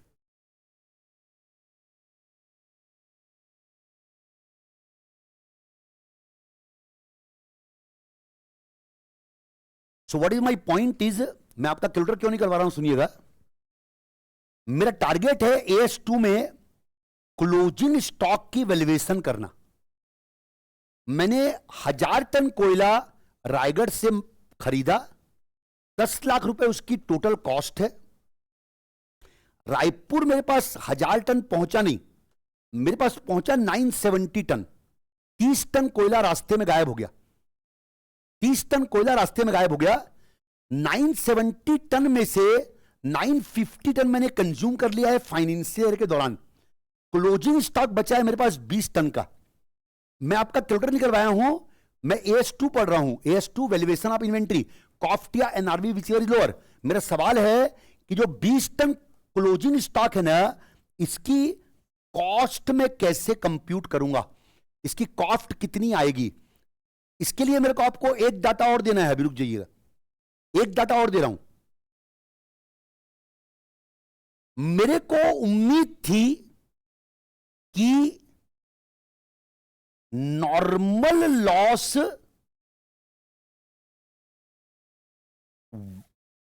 1% होगा। ये एक इंपॉर्टेंट इंफॉर्मेशन मैंने आपको दी कि नॉर्मल लॉस 1% होगा, ये मेरे को पहले से उम्मीद थी। ना what is the meaning of normal loss 1% होगा? नॉर्मल लॉस 1% का मतलब है कि मैं ये एक्सपेक्ट करके बैठा था कि जितना कोल मैं परचेस करूंगा ना, उसमें 1% कोल तो रास्ते में गिर जाएगा या जो भी है, मतलब ये मेरी इंडस्ट्री की ये मतलब एक एक्सपेक्टेड रहता है कि हाँ भैया 1% कोल तो पहुंचेगा नहीं, पक्का है। तो 1% है नॉर्मल लॉस। अब ये कंप्लीट क्वेश्चन है बच्चों, this is a complete question of your syllabus. Can you please calculate the valuation of closing stock. मतलब क्या आप लोग 20 टन जो मेरे पास क्लोजिंग स्टॉक में बचा हुआ है, क्या आप प्लीज की कॉस्ट निकाल सकते हैं? कैलकुलेटर नहीं लाए हैं आप? और कौन कौन कैलकुलेटर नहीं लेके आए बेटा, खड़े हुए एक बार। जो भी लाए हैं प्लीज निकालिए ना। और अकाउंट्स की क्लास चल रही है बेटा, CA की क्लास चल रही है, बोल लीजिए, अकाउंट छोड़ो, तो कैलकुलेटर तो होना ही चाहिए। ठीक, अच्छा जिनके पास कैलकुलेटर है वो तो निकालो भाई, please try. Sir basic concept देखो, नॉर्मल लॉस को इन्वेंट्री की कॉस्ट में इंक्लूड करते हैं, एबनॉर्मल लॉस को इन्वेंट्री कॉस्ट से एक्सक्लूड किया गया है। ये देखिए 5 कॉस्ट जो एक्सक्लूड करते हैं उसमें तीसरी कॉस्ट थी एबनॉर्मल लॉसेस। एबनॉर्मल लॉसेस को इन्वेंट्री कॉस्ट से एक्सक्लूड किया गया है अकाउंटिंग स्टैंडर्ड 2 में। सर मैं आपको इसको एक्सप्लेन कर रहा हूं बेटा, जरा ध्यान से आंसर समझिएगा। भाई साहब देखिए, 10 लाख रुपए मेरी टोटल कॉस्ट लगी। मैंने कितने टन कोल परचेस किया था? 1000 टन। मगर मेरे पास पहुंचा कितने टन? 970 टन। मेरे पास पहुंचा कितना? 970 टन। तो मैं तो एक तरीके से यही मानूंगा बेटा कि मेरी जो 10 लाख रुपए की कॉस्ट है वो 970 टन की कॉस्ट है। तो मैं इसको डिवाइड करूंगा 970 से, तो ये मेरी पर टन कॉस्ट आएगी। पर टन कॉस्ट निकालने के लिए तो 10 लाख को 970 पे डिवाइड कर दीजिए, पर टन कॉस्ट आ गई 1030.9278। अब जो मेरा कंज्यूम हुआ है इसको मैं मल्टीप्लाई कर दूंगा इससे, तो ये जो कंज्यूम हुआ है उसकी कॉस्ट आ जाएगी, और जो क्लोजिंग स्टॉक है उसको मल्टीप्लाई कर दूंगा इससे, तो क्लोजिंग स्टॉक की भी कॉस्ट आ जाएगी। तो मेरी टोटल कॉस्ट लगी 10 लाख रुपए, 10 लाख को मैंने दो पार्ट में डिवाइड कर दिया, 10 लाख अपॉन डायरेक्ट टोटल निकालो 970 इंटू 950, जो कंज्यूम हुआ उसकी कॉस्ट आ गई 979381, जो क्लोजिंग स्टॉक है उसकी कॉस्ट आ गई 10 लाख अपॉन 970 इंटू 20, तो क्लोजिंग स्टॉक की कॉस्ट आ गई 20619। जो मेरी 10 लाख की कॉस्ट लगी थी ना, वो बाइफोर्केट हो गया कंज्यूम्ड और क्लोजिंग स्टॉक में। सर ये तरीका जो अपन ने किया है अभी अभी, क्या तरीका किया अपन लोगों ने बेटा? अपन लोगों ने किया टोटल परचेस कॉस्ट लिया, टोटल परचेस कॉस्ट को किससे डिवाइड किया? किससे डिवाइड किया? 1000 टन से डिवाइड नहीं किया। 1000 टन माल मैंने परचेस किया था, लेकिन मेरे पास पहुंचा ही नहीं उतना, तो मेरे पास तो कितना माल पहुंचा? 970 टन। तो मैं 10 लाख रुपए कितने टन की कॉस्ट मानूंगा? 970 की। 10 लाख को मैंने 970 पे डिवाइड किया, पर टन कॉस्ट आ गई। कितना कंज्यूम किया? 950, उससे मल्टीप्लाई कर दूंगा तो कॉस्ट ऑफ मटेरियल कंज्यूम आएगा, वो क्लोजिंग स्टॉक नहीं है। क्लोजिंग स्टॉक का वैल्यूएशन करने के लिए मैं उसको किससे मल्टीप्लाई कर दूंगा? 20 से। सर इस तरीके से क्लोजिंग स्टॉक की कॉस्ट निकालना is wrong as per AS2। अगर आप इस तरीके से कॉस्ट निकाल रहे हो, ये गलत कॉस्ट निकाल रहे हैं। जानते हैं क्यों? क्योंकि अगर आपने इस तरीके से कॉस्ट निकाला ना, हाँ जी, तो जानते हैं आपने क्या किया बेटा? आपने एबनॉर्मल लॉस को भी इनडायरेक्टली कॉस्ट में इंक्लूड कर लिया। इनडायरेक्टली आपने एबनॉर्मल लॉस को भी इनडायरेक्टली कॉस्ट में इंक्लूड कर लिया है, जबकि एबनॉर्मल लॉस कॉस्ट में इंक्लूड नहीं होता है। एबनॉर्मल लॉस इनडायरेक्टली कॉस्ट में कैसे इंक्लूड हो गया? सोच के देखिए। सर जी, आपने 1000 टन माल परचेस किया था, आपको उम्मीद थी 1% का लॉस होगा, नॉर्मल लॉस। इसका मतलब आपका एक्सपेक्टेड क्वांटिटी कितना था? 990 टन। आपको उम्मीद थी आपको 990 टन माल मिलेगा, मिला कितना आपको? 970। जो 20 टन का एक्स्ट्रा लॉस हो गया उसको क्या बोलेंगे अपन लोग? Abnormal loss.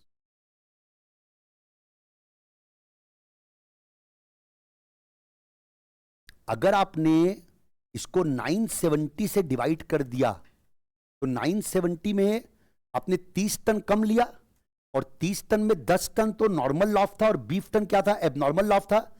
अगर आपने डिनोमिनेटर में 970 ले लिया, तो आपने एबनॉर्मल लॉस से भी क्वांटिटी को कम कर दिया। एबनॉर्मल लॉस से क्वांटिटी को कम कर दिया, तो इनडायरेक्टली आपने क्या किया मेरे बच्चों? इनडायरेक्टली आपने कॉस्ट पर टन को इंक्रीज कर दिया। आपने क्वांटिटी कम कर दिया तो कॉस्ट पर टन को इंक्रीज कर दिया। कॉस्ट पर टन को आप किससे इंक्रीज कर रहे हो? नॉर्मल लॉस से भी और एबनॉर्मल लॉस से भी। इनडायरेक्टली आपने एबनॉर्मल लॉस को कॉस्ट में इंक्लूड कर लिया है by inflating per unit cost by the quantity of abnormal loss also, which is not permitted by AS3। Abnormal loss से कॉस्ट बढ़ना नहीं चाहिए ना बेटा आपकी। एबनॉर्मल लॉस तो आपका लॉस है, वो PL में चार्ज होना चाहिए। Therefore, this is wrong. So what is correct? The correct way is इसको 970 से डिवाइड करने की जगह 990 से डिवाइड करना चाहिए अपने को। यानी कि input quantity minus normal loss quantity, ये इसके डिनोमिनेटर में आना चाहिए बेटा। 1000 माइनस 10 990, और अब निकलना चाहिए पर यूनिट बेटा 10 लाख अपॉन 990। अब पर यूनिट रिवाइज कॉस्ट आ गई 1010.101, और अब कॉस्ट को 2 पार्ट में एलोकेट करने की जगह 3 पार्ट में एलोकेट करेंगे। एलोकेट करना मतलब जो 10 लाख की आपकी टोटल कॉस्ट लगी थी उसको आपको 3 पार्ट में डिवाइड करना है। ये 3 पार्ट कौन कौन से हैं? 3 अलग अलग कॉस्ट निकलेगी। पहला cost of material consumed which is 950 tonne. दूसरा cost of closing stock which is 20 tonne. आप खुद सोच के देखो कि अगर आपने बेटा इसको 950 और 20 से मल्टीप्लाई कर दिया तो आप खुद सोच के देखो मैथमेटिकली कि आपका जो 10 लाख रुपए की कॉस्ट लगी थी क्या इसका पूरा एलोकेशन हो जाएगा क्या? समझ में आ रहा है? आप डिवाइड कितने से कर रहे हो? 990 से। अगर उसको 990 से ही वापस मल्टीप्लाई करोगे तब तो आपका 10 लाख एलोकेट होगा ना। आपने डिवाइड किया 990 से, मल्टीप्लाई कितने से कर रहे हो? 950 आपका मटेरियल कंज्यूम्ड है, 20 आपका क्लोजिंग स्टॉक है। आप 990 से डिवाइड करके 970 से मल्टीप्लाई करोगे, आपकी 10 लाख की कॉस्ट पूरी तो एलोकेट हुई नहीं। इसका मतलब एक कंपोनेंट और आएगा और वो है कौन सा बेटा? Abnormal loss. एबनॉर्मल लॉस की भी कॉस्ट निकलेगी। सो यहां तीसरा कंपोनेंट आएगा 20 ton abnormal loss. Normal loss की कॉस्ट अलग से नहीं निकालते हैं। नॉर्मल लॉस से cost per unit of good unit increase हो जाती है और उससे इनडायरेक्टली नॉर्मल लॉस कॉस्ट का पार्ट बन जाता है, लेकिन एबनॉर्मल लॉस को अलग से कॉस्ट निकालना पड़ता है। अब आप लोग इसको 3 पार्ट में डिवाइड कीजिए। अब सही आंसर निकालिए बेटा।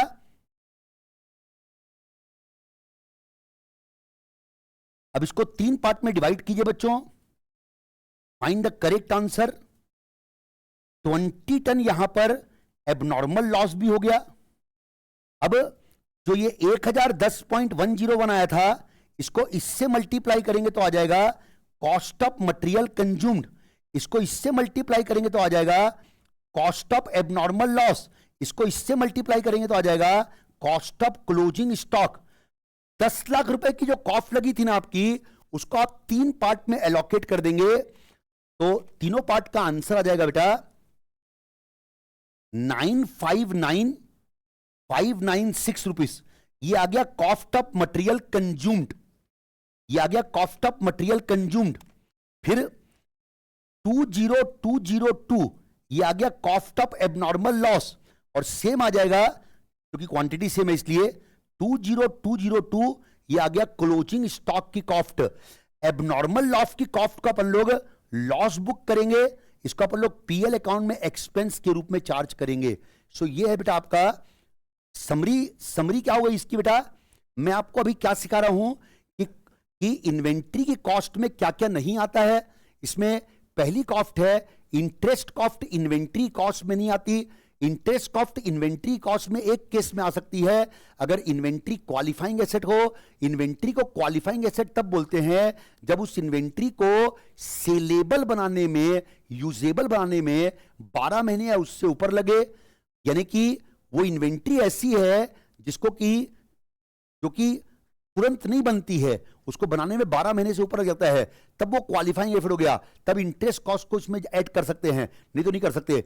मैक्सिमम इंडस्ट्री 99% इंडस्ट्री में इन्वेंट्री नॉन क्वालिफाइंग एफर्ट है, इसलिए इंटरेस्ट कॉस्ट को इन्वेंट्री कॉस्ट में इंक्लूड नहीं करते हैं। 1% इंडस्ट्री ऐसी होंगी जहां पर इन्वेंट्री क्वालिफाइंग एफर्ट में आती है, वो लोग इंटरेस्ट कॉस्ट को इंक्लूड करते हैं। Selling and distribution overhead interest inventory cost में नहीं आता है। तीसरा मैं आपको डिस्कस कर रहा था एबनॉर्मल लॉस, 5 कॉस्ट है। एबनॉर्मल लॉस का एक बार रिवीजन कीजिएगा। एबनॉर्मल लॉस का रिवीजन कीजिएगा। What is normal loss, what is abnormal loss? Normal loss यानी जो एक्सपेक्टेड था, एबनॉर्मल लॉस यानी एक्सपेक्टेशन से ऊपर लॉस होना। फॉर एग्जांपल मान लो आपने 1000 टन कोल परचेस किया, आपको उम्मीद थी 1% कोयला तो आपका निकल ही जाएगा, लेकिन रायपुर तक पहुंचते पहुंचते 3% कोयला निकल गया।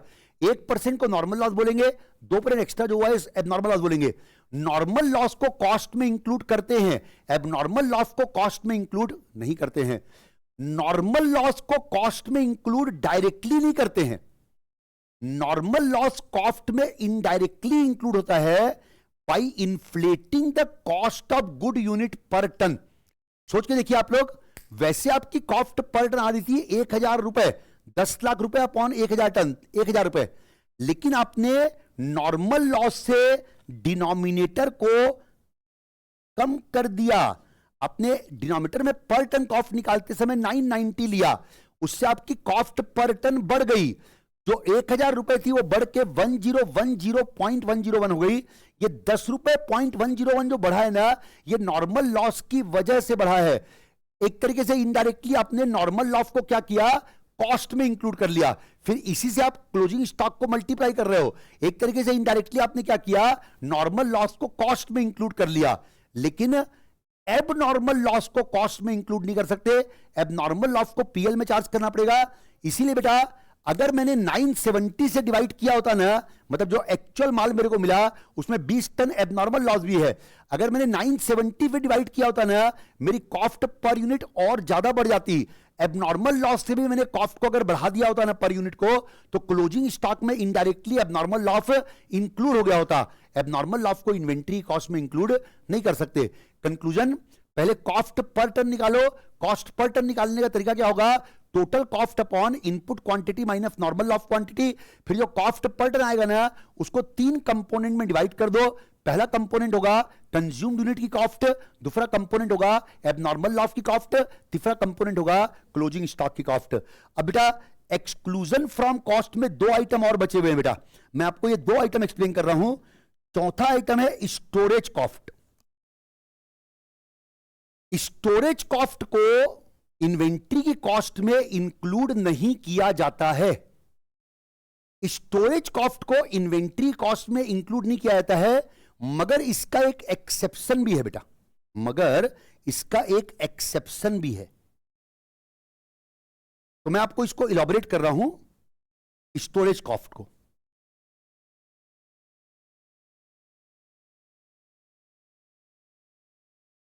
My dear friends, what is the meaning of storage cost? Storage cost का मतलब है, एक होता है स्टोर डिपार्टमेंट, एक होता है वेयर हाउस। वेयर हाउस और स्टोर डिपार्टमेंट में क्या फर्क है? स्टोर डिपार्टमेंट में रॉ मटेरियल रखते हैं, वेयर हाउस में फिनिश गुड्स रखते हैं। मतलब ये 2 नाम है, आप नाम कुछ ही बोल, लेकिन ये 2 नाम है। स्टोर डिपार्टमेंट रहता है रॉ मटेरियल रखने के लिए, वेयर हाउस रहता है फिनिश गुड्स रखने के लिए।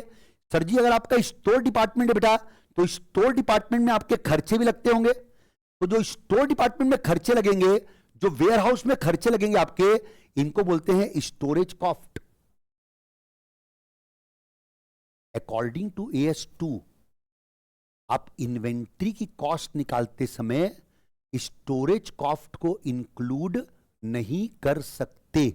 इसका मतलब अगर आपका गोडाउन है, अगर आपका रॉ मटेरियल रखने का गोडाउन है, अगर आपका वेयर हाउस है जहां आप फिनिश गुड्स रखते हैं, तो उसमें जो खर्चे लगते होंगे गोडाउन में, या जो फिनिश गुड्स का जो वेयर हाउस है उसमें जो खर्चे लगते होंगे मेरे बच्चों, उसको आप इन्वेंट्री की कॉस्ट में इंक्लूड नहीं कर सकते, क्योंकि स्टोरेज कॉस्ट को एक्सक्लूजन फ्रॉम कॉस्ट में लिया गया है। मगर इसका एक एक्सेप्शन है बेटा, इसका एक एक्सेप्शन है। मतलब एक एक्सेप्शन का मतलब है कि एक केस में आप लोग स्टोरेज कॉस्ट को इन्वेंट्री कॉस्ट में इंक्लूड कर सकते हैं। ये एक्सेप्शन क्या दिया हुआ है? ये एक्सेप्शन को मैं एक बार पहले आपको लीगल लैंग्वेज में बोलता हूं। लीगल लैंग्वेज क्या लिखी है? अनलेस सच स्टोरेज इज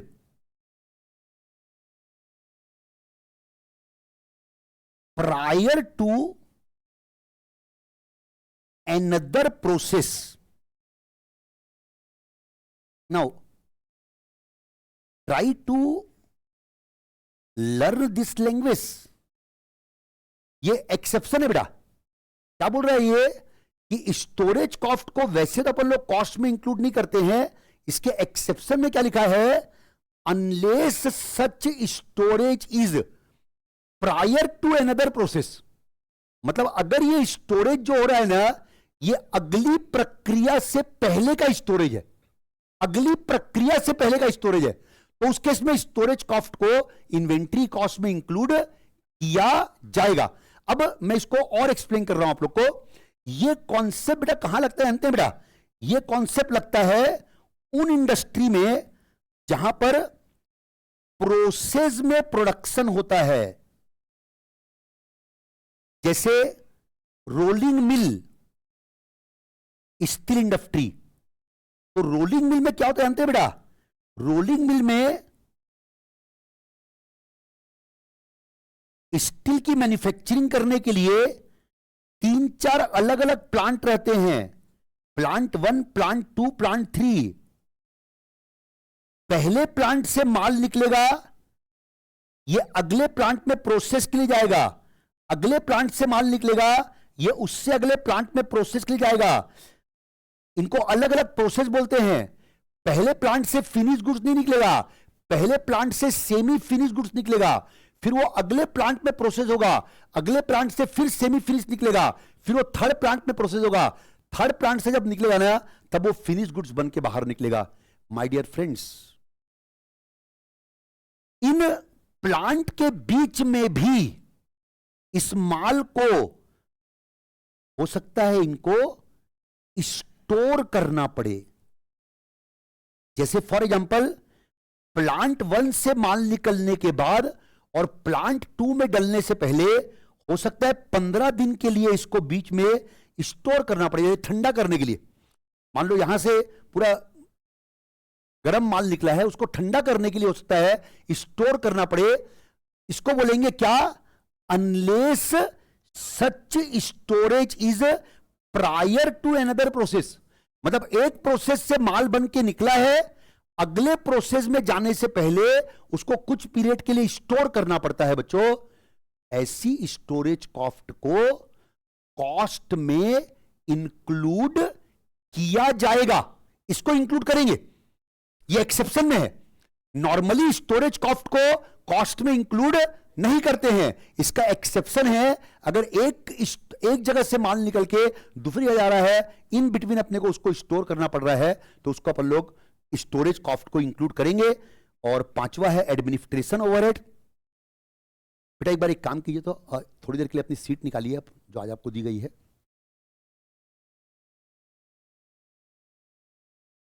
जितना अपन लोगों ने आज सीखा है ना, उसका रिलेवेंट पोर्शन आपको सीट में दिखाता हूं मैं, ताकि आप उसको एक बार एक पेन दीजिए बेटा, या पेंसिल हो पेंसिल ले लीजिए। थोड़ा क्विकली अपन लोग आज सीट से गो थ्रू करते हैं कुछ चीजें।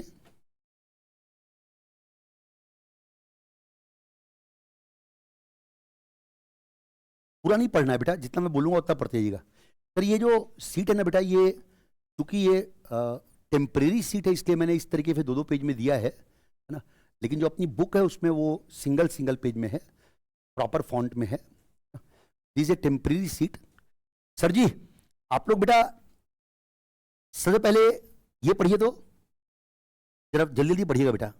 इन्वेंट्री आर एसेट्स, पहला ये स्टॉक इन ट्रेड को अंडरलाइन कर दीजिएगा, WIP को अंडरलाइन कर दीजिएगा, रॉ मटेरियल को अंडरलाइन कर दीजिएगा। बस इतना पढ़िए आप लोग। NRV का मीनिंग कल पढ़ाऊंगा मैं आप लोग को। सेकंड क्वेश्चन में ये पढ़िए बेटा, lower of cost and NRV, इसको अंडरलाइन कर दीजिएगा। बस जितना सीखे हैं ना, खाली उसको पढ़ा रहा हूं मैं आप लोग को।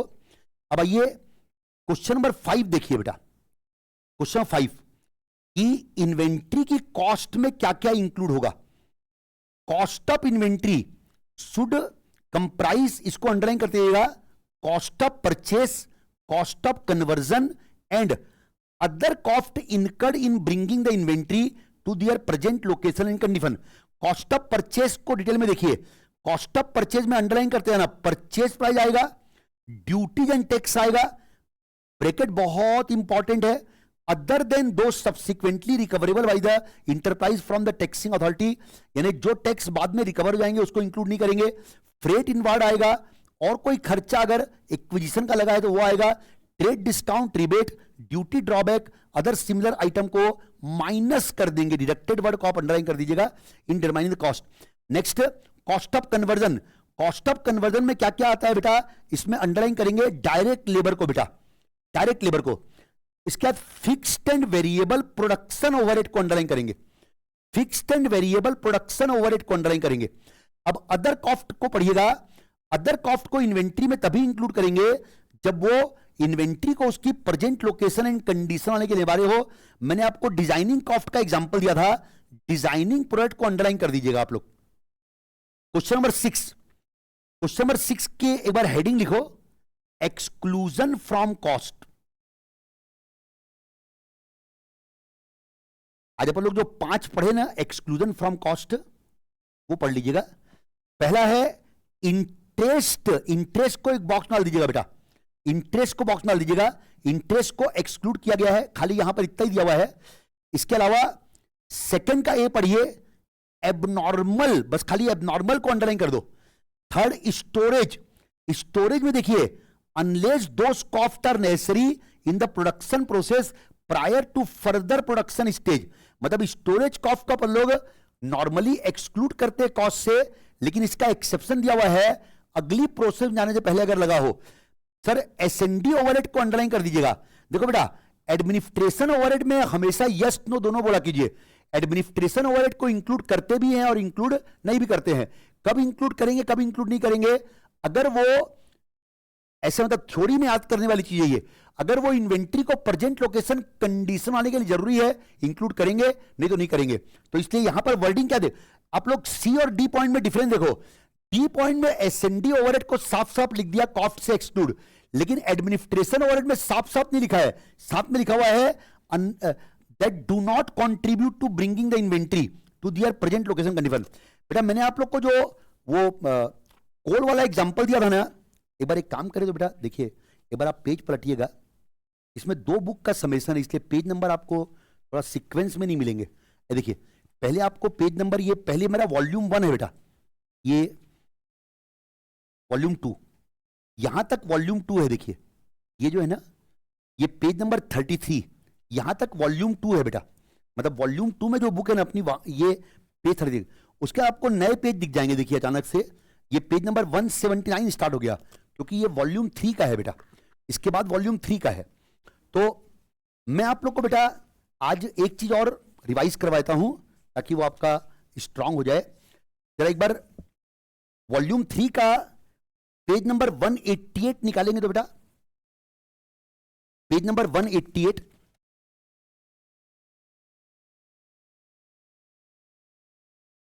नीचे पेज नंबर देख लीजिएगा। ये पेज नंबर 188 में जो मैंने आपको कोल वाला एग्जांपल दिया था ना, जो कोल वाला एग्जांपल वो इसमें कवर है, एक बार पढ़िए इसको। नॉर्मल, ये प्रैक्टिकल पार्ट आ गया।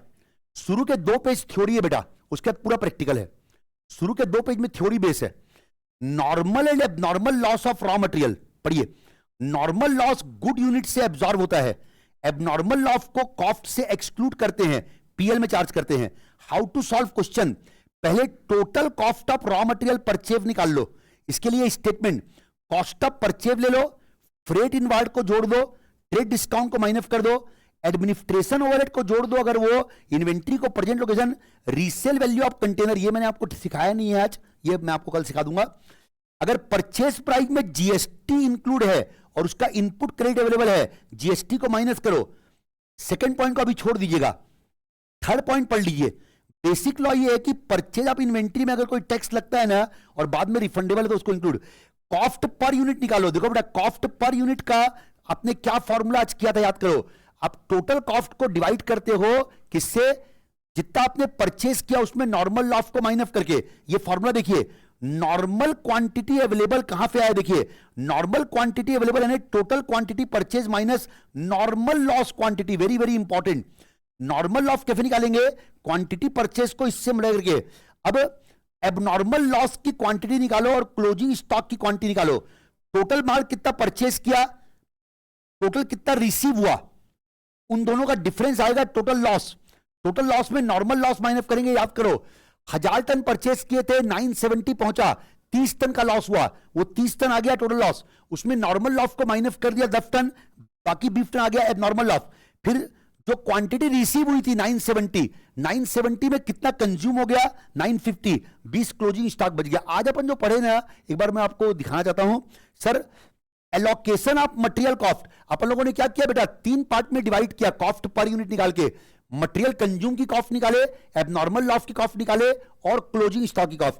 फॉर्मेट देखो, cost of material consume, cost of closing stock, cost of abnormal loss. Quantity consumed, cost per unit और टोटल कॉस्ट। जरा बेटा एक काम करें तो एक रफ पेज खोलें सभी स्टूडेंट और एक 5 नंबर क्वेश्चन को आज बना के जाओ आप लोग रफ पेज में, ऑल स्टूडेंट्स। अगर आपके पास कैलकुलेटर नहीं है बेटा, आप कैलकुलेटर किससे बारो कर लीजिए, मेरे से ले लीजिए। तो आप लोग रफ पेज में 5 नंबर क्वेश्चन बना के जाइए। 5 नंबर क्वेश्चन आप बना लेंगे ना तो आपको एक आज की क्लास में एक कॉन्फिडेंस से जाएंगे आप लोग कैलकुलेशन करके। आप लोग का आज जो आपने सीखा ना उससे आपके चारों क्वेश्चन बन जाएंगे बेटा, 5 6 7 8, 5 6 7 8 चारों क्वेश्चन बन जाएंगे आज की क्लास के नॉलेज से। बस खाली 5 नंबर क्वेश्चन को आप लोग बना के जाएं सब लोग रफ पेज में बेटा, फेयर नहीं। इसके लिए आप लोग ऊपर जो कंसेप्ट नोट है ना उनको जहां भी अटके वहां पढ़ते रहिएगा। मैं आपको 5 मिनट टाइम दे रहा हूं, 5 मिनट के बाद मैं आपको 5 नंबर क्वेश्चन का आंसर चेक करवा दूंगा। एक रफ पेज में लिख लिख के बनाएंगे मेरे बच्चों।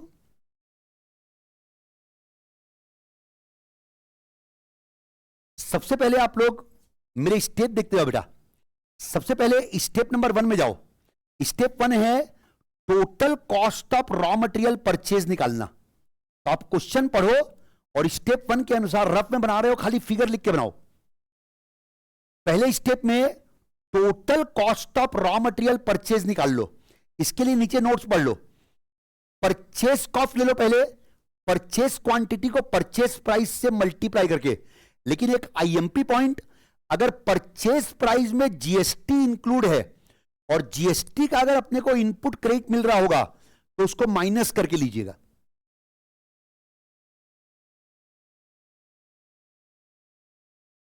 फ्रेट इनवार्ड वगैरह दिया होगा उसको भी प्लस कर दीजिएगा। आपकी स्टेप 1 खत्म, टोटल परचेज कॉस्ट आ गया। फिर आइए स्टेप 2। आप मेरे स्टेप को देख देख के बनाते हो बेटा। स्टेप 2 है कॉस्ट पर केजी निकालना।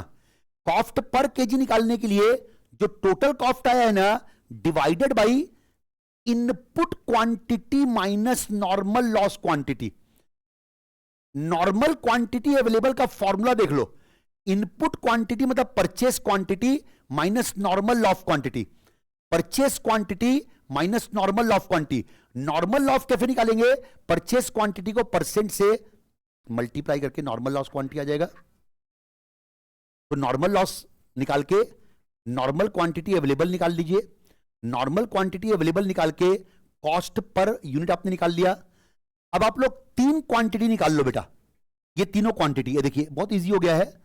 कंज्यूम क्वांटिटी कितनी है निकाल लो, एबनॉर्मल लॉस कितना है निकाल लो, क्लोजिंग स्टॉक क्वांटिटी कितना है निकाल लो, और इन तीनों को जो आपने कॉस्ट पर यूनिट निकाला ना उससे मल्टीप्लाई कर जाना। इस टॉपिक की एक खासियत ध्यान रखो, कॉस्ट पर यूनिट को 2 डिजिट के बाद राउंड ऑफ मत करना।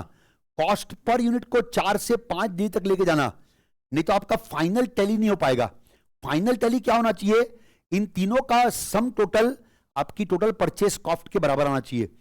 वो सम टैली तब होगा जब आप 4 या 5 डिजिट तक कॉस्ट पर यूनिट को लेके जाओगे। ये तीनों क्वांटिटी निकाल लो। ये तीनों क्वांटिटी निकालने के लिए कॉमन सेंस लगा सकते हो। जैसे कंज्यूम क्वांटिटी क्वेश्चन में दिया रहेगा, क्लोजिंग स्टॉक क्वांटिटी कैसे निकालेंगे? Receive minus consume. Abnormal loss quantity कैसे निकालेंगे? Total loss minus normal loss. Total loss कैसे निकालेंगे? Purchase quantity minus receive quantity. ये पूरे कॉन्सेप्ट नोट भी इस स्टेप 3 में दिए हुए हैं। स्टेप 3 को पढ़ पढ़ के आप लोग सबकी क्वांटिटी निकाल सकते हो आराम से।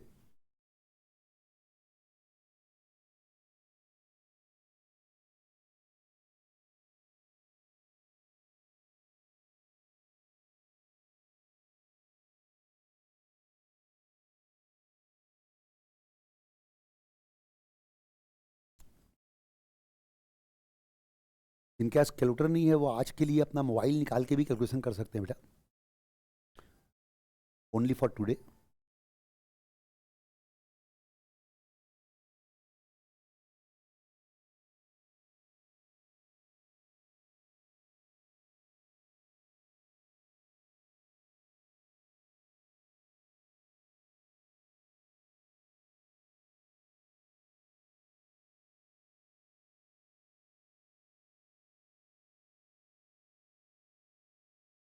तो मैं आप लोगों का आंसर चेक करवा रहा हूं।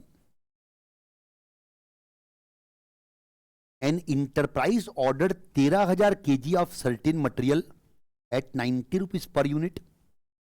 The purchase price include GST 5 रुपए per KG in respect of which full input credit is available. एक आईएमपी वर्ड ध्यान देना, ये 5 रुपए परचेस प्राइस में इंक्लूड है बेटा. ये 5 रुपए परचेस प्राइस में इंक्लूड है. परचेस प्राइस में से इसको हटाना पड़ेगा. तो 13,000 kg को 90 माइनस 5 यानी 85 से मल्टीप्लाई कीजिएगा. 11,05,000 आ गया परचेस प्राइस. फ्रेट इनवार्ड को इसमें प्लस कर दीजिए 80,600.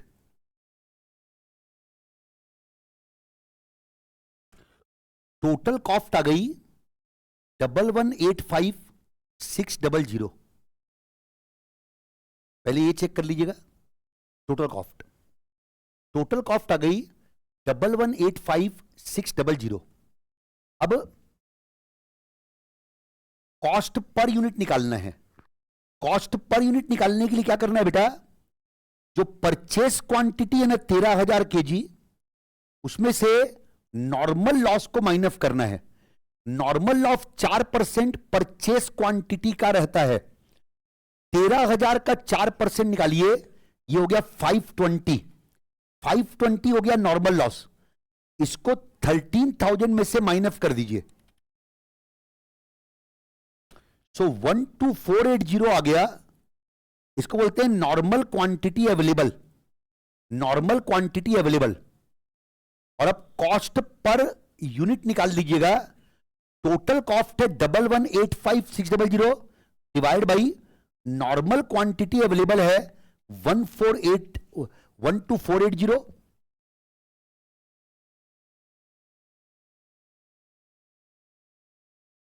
₹95 आ गया कॉस्ट पर यूनिट. अब ये जो वर्ड है ना एलोकेट द मटेरियल कॉस्ट, इसके लिए आप लोग स्टेप नंबर 4 देखिए. इसका नाम ही है एलोकेशन ऑफ मटेरियल कॉस्ट. तो 3 पार्ट में एलोकेट करना है. पहला कंज्यूम्ड की कॉस्ट निकालना है. कंज्यूम्ड की क्वांटिटी है 10,000 kg, यहां लिख दिया 10,000. दूसरा क्लोजिंग स्टॉक की कॉस्ट निकालना है. क्लोजिंग स्टॉक की क्वांटिटी कैसे निकलती है, received minus consumed equal to closing stock.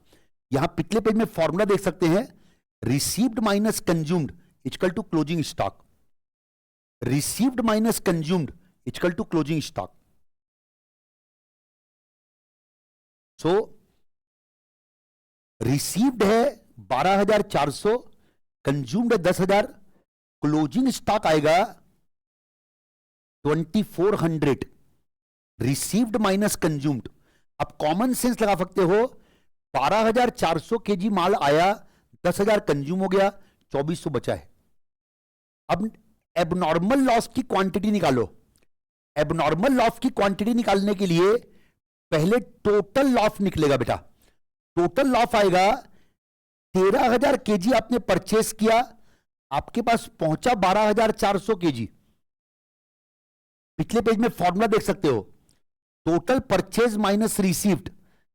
13,000 purchase किया, 12,400 मिला, टोटल लॉस आया 600.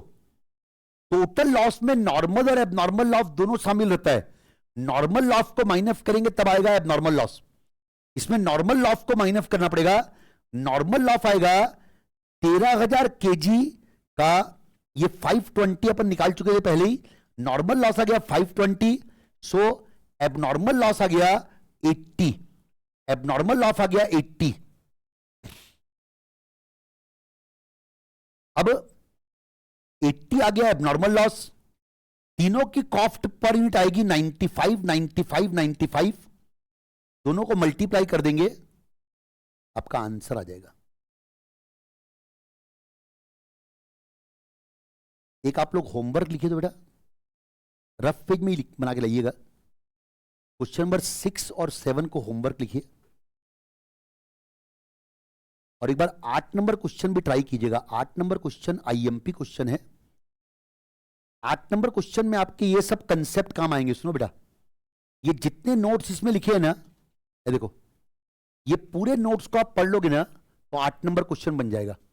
इसमें जितने नए नए पॉइंट है ना, resale value of container, administration overhead, ये सब का यूज है 8 नंबर क्वेश्चन में। तो आप लोग ये 3 क्वेश्चन को कल एक बार ट्राई करके आइएगा, लेकिन रफ पेज में, फेयर में नहीं। ओके, क्लास 1 आप लोग का 15 मिनट का ब्रेक रहेगा और लेट हो गई क्लास। नेक्स्ट क्लास किन की है?